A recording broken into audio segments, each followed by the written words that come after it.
जिंदगी खुद अपनी मेहमान बहुत सरफरोशी की तमन्ना बहुत।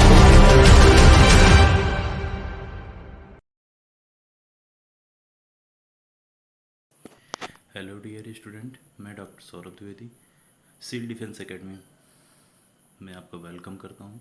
टॉपिक है रेडियो एक्टिविटी। रेडियो एक्टिविटी में दो साइंटिस्ट के जो नाम हैं वो बहुत इम्पोर्टेंट हैं। पहला नाम है हेनरी ब्रेकेल और मैडम क्यूरी। ठीक है, अगर आपसे कभी पूछा जाए कि रेडियो एक्टिविटी किसने डिस्कवर की, देन यू से कि हेनरी ब्रेकेल ने। और कभी गलती से ये पूछ लिया जाए कि टर्म किसने दिया, तो मैडम क्यूरी। इससे ज़्यादा नहीं है। एक चीज़ बड़ा कॉमन सा क्वेश्चन आता है कि रेडियो एक्टिविटी की पहचान कैसे होती है। तो रेडियो एक्टिविटी की पहचान होती है अल्फ़ा, बीटा और गामा इमिशन से। ठीक है, अल्फ़ा, बीटा, गामा इमिशन से। तो बात आती है, क्या ये तीनों रेज एक साथ इमिट हो सकते हैं? नहीं, अल्फ़ा और बीटा कभी एक साथ इमिट नहीं होते।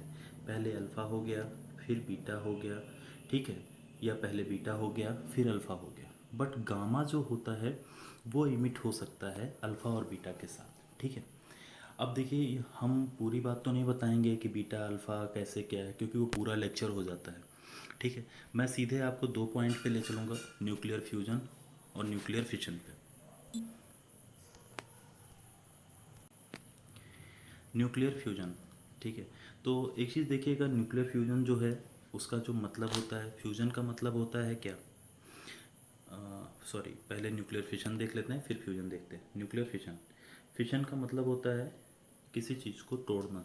ठीक है, तो न्यूक्लियर फिशन ऐसी रिएक्शंस होती हैं जिसमें एक बड़ा सा न्यूक्लियस दो या दो से ज़्यादा उसमें क्या कहते हैं, छोटे न्यूक्लियस में टूट जाता है।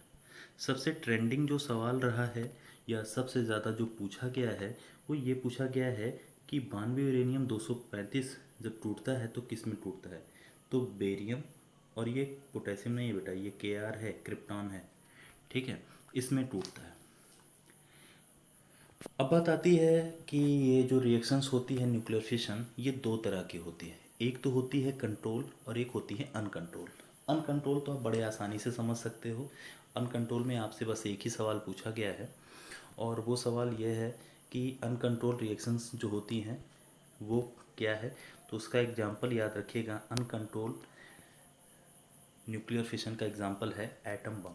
ठीक है, जैसे जब आपने एक बार इसे फोड़ दिया तो फिर आप कंट्रोल नहीं कर सकते। कंट्रोल न्यूक्लियर फिशन जो होते हैं, जो न्यूक्लियर रिएक्टर्स होते हैं, उसमें आता है। एटम बम बहुत इंपॉर्टेंट है भाई। ठीक है, इसे फिर से एक बार देख लेते हैं। एटम बम, इस सबसे ज़्यादा ये पूछा जाता है किस पे बेस है, तो न्यूक्लियर फिशन। लेकिन अच्छा क्वेश्चन ये बन सकता है कि कंट्रोल न्यूक्लियर फिशन या अनकंट्रोल। ठीक है, वहाँ से आप देख सकते हैं। 92 यूरेनियम 235 और प्लूटोनियम भी लिया गया था। ये दो बार किया गया है, आप इसको रिटर्न कर लीजिएगा। PDF file civil defence academy पे अवेलेबल है, ले लीजिएगा। ठीक है, आगे देखिएगा, control chain reactions. Control chain reaction का मतलब होता है जो ये न्यूक्लियर फिशन, जो आपके रिएक्टर्स होते हैं, न्यूक्लियर रिएक्टर्स, उसमें ये प्रोसेस होती है। ठीक है, अब भाई कंट्रोल है तो जाहिर सी बात है कंट्रोलिंग के लिए कुछ तो होता होगा। तो देखिए, कंट्रोलिंग के लिए मैं आपको बता दूं, आपको जो जो पॉइंट मैं कह रहा हूँ वही आपको याद रखना है। ठीक है, सबसे पहली बात, न्यूक्लियर रिएक्टर्स में फ्यूल क्या होते हैं। तो भाई जलाना तो इन्हीं को है ना। और सबसे इम्पोर्टेंट बात आती है मॉडरेटर की, कंट्रोल रॉड की और कूलेंट की। ठीक है, तो अब ज़रा देखते हैं मॉडरेटर क्या करता है। एक्चुअल में ये सारी चीज़ें जो होती हैं वो होती इसलिए हैं कि इलेक्ट्रॉन का सारा खेल होता है, सॉरी न्यूट्रॉन का। तो न्यूट्रॉन क्या करता है, फ्री हिट करने लगता है बड़े न्यूक्लियस पे। तो मॉडरेटर का मतलब होता है, ये क्या करता है, जो फ्री न्यूट्रॉन्स आपके होते हैं रिएक्टर्स में, उनकी स्पीड को ये स्लो डाउन कर देता है। और बहुत बार आ चुका है कि मॉडरेटर की तरह कौन यूज होता है। तो मॉडरेटर की तरह से आप हैवी वाटर या ग्रेफाइट की राड लेंगे। ग्रेफाइट राड बेटा अभी सीडीएस में पूछा गया था। ठीक है, हैवी वाटर पे अब सवाल नहीं पूछ रहे हैं, वो D2O फॉर्म भी कर सकते हैं, या ऐसा सवाल पूछ सकते हैं कि which are following molecular weight use as moderator in nuclear fission और न्यूक्लियर रिएक्टर। मतलब इसका ये है कि निम्नलिखित में से किसका मॉलिक्यूलर वेट है जो यूज होता है किसमें, न्यूक्लियर फिशन में। तो देखना सबसे पहले वाटर का दिया होगा, वाटर का मॉलिक्यूलर वेट बेटा 18 होता है, जबकि हैवी वाटर का मॉलिक्यूलर वेट 20 होता है। तो इस तरह से भी सवाल को मॉडिफाई किया जा सकता है। अब ज़रा देखिएगा कंट्रोल रॉड।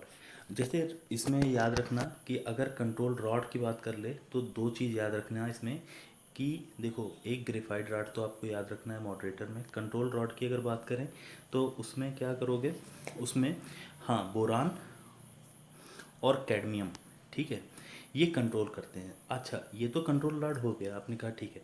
कंट्रोल कैसे करते हैं, तो ये क्या करते हैं, जो एक्सेस न्यूट्रॉन होता है उसको एब्जॉर्ब कर लेते हैं, ठीक है। जब न्यूट्रॉन एब्जॉर्ब हो गया तो वो फिर जो बड़ा सा न्यूक्लियस है हीलियम का, उसका यूरेनियम का, उस पर हिट नहीं कर पाएगा, ठीक है।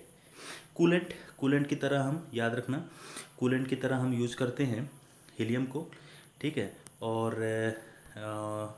कार्बन डाइऑक्साइड को, ठीक है। तो एक बात बड़ा इंपॉर्टेंट आपको मैं बताऊं, कूलेंट बड़ा अच्छा नेचर है, याद रखिएगा। क्रायोजेनिक मतलब एक ऐसी पद्धति होती है क्रायोजेनिक, जिसमें टेम्परेचर को एकदम चिल रखा जाता है। और हीलियम पे एक चीज़ और है, हीलियम क्रायोजेनिक टेम्परेचर मतलब वैसी प्रॉपर्टी को शो करता है, यानी ठंडे प्रॉपर्टी को। दैट्स द रीज़न, यही इसका रीज़न है कि आप एरोप्लेन की जो टायर होती है उसमें भी आप हीलियम को फिल कर देते हैं। और दूसरा एग्जांपल एक और पूछ लेते हैं हीलियम पे, वो भी यहीं सुन लो। हीलियम में एक्चुअली में होता क्या है, हीलियम क्या करता है बेटा, हीलियम में जब कोई बैलून होती है उस पर एक सवाल पूछा जाता है कि हाइड्रोजन थोड़ी हल्की होती है, हीलियम थोड़ी भारी है, इसलिए हीलियम का यूज करते हैं, या ऐसे सवाल पूछा जाता है, एक होता है यार देखना। तो बैलून के अंदर हम हमेशा हीलियम को फिल करते हैं, हाइड्रोजन को नहीं करते। उसका जो मेन रीज़न है वो सुन लेना, एक क्वेश्चन आता है आप लोगों में। एक्चुअल में होता क्या है, हीलियम जो है वो नॉन फ्लेमेबल है, मतलब वो आग को कैच नहीं करती, जबकि हाइड्रोजन जो है वो फ्लेमेबल है, वो जल्दी से आग पकड़ लेता है। अब तो आप नहीं चाहोगे कि आप जो गुब्बारा लेके जा रहे हो वो आग पकड़ ले, दैट्स द रीज़न, ठीक है। ये तो हमारा फिशन हो गया। अब हम फ्यूजन देखते हैं। दोनों यार पॉइंट बहुत इंपॉर्टेंट हैं, इसीलिए अलग से एक लेक्चर बनाया है इसका, ठीक है, और जितने शॉर्ट में हो सका उतना अच्छा चीज़ें आपको बता दिया। ज़रा सा देखना न्यूक्लियर फ्यूजन देखना। न्यूक्लियर फ्यूजन का मतलब होता है यार कि फ्यूजन का मतलब होता है कोई चीज़ का जुड़ना, ठीक है। तो कहते हैं कि जो छोटे छोटे से न्यूक्लियाई होते हैं ना, वो क्या करते हैं, जुड़ जुड़ के, लाइट न्यूक्लियाई जुड़ जुड़ के एक हैवी न्यूक्लियस की तरफ मूव करते हैं। कभी कभी पूछता है कि जो सोलर एनर्जी हमें मिल रही है वो कैसे मिल रही है, जो सूर्य से ऊर्जा है या सूर्य पे जो ऊर्जा है वो कैसे है, या स्टार्स पे। तो स्टार्स और सन को आप देखोगे तो उन पे हमेशा और हमेशा न्यूक्लियर फ्यूजन हो रहा होता है। छोटे छोटे से न्यूक्लियस जो होते हैं वो फ्यूज करते हैं, ठीक। अभी पीछे हम पढ़ के आ रहे थे कि जो एटम बम है वो किस पे बेस्ड था बेटा, न्यूक्लियर फिशन पे। हाइड्रोजन बम बहुत बार पूछा गया है, किस पे बेस है, तो न्यूक्लियर फ्यूजन पे। ये लेक्चर यार कंप्लीट हो गया है, ठीक है। इसमें सबसे इम्पोर्टेंट बात यही आपकी फ्यूजन और फिशन थी, जो जल्दी से आपको मैं रिवाइज भी करा दिया हूँ, ठीक है। नेक्स्ट लेक्चर हमारा होगा केमिकल बॉन्डिंग पे, ठीक है। उसके बाद बस अभी सक्सेसिव ऑर्डर में ही है लेक्चर, केमिकल बॉन्डिंग पे होगा।